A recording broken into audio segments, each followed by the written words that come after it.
असोई सा माहौल बनाएंगे। आगे सुना। डीजे बजाएंगे, बधाई गीतिया गाएंगे। भैया के साड़ी के बर्थडे पटने में मनाएंगे। भैया के शादी के बर्थडे पटने में मनाएंगे।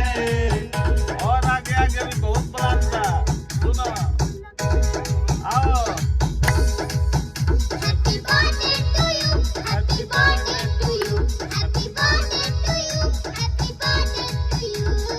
1 2 3 4। नया प्लान कइले बानी हमार के।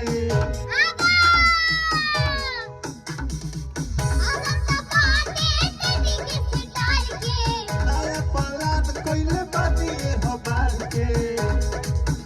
असोई सा माहौल बनाएंगे। डीजे बजाएंगे, बधाई गीतिया गाएंगे। भैया के साड़ी के बर्थडे पटने में मनाएंगे। भैया के शादी के बर्थडे पटने में मनाएंगे। आई रील बनाई।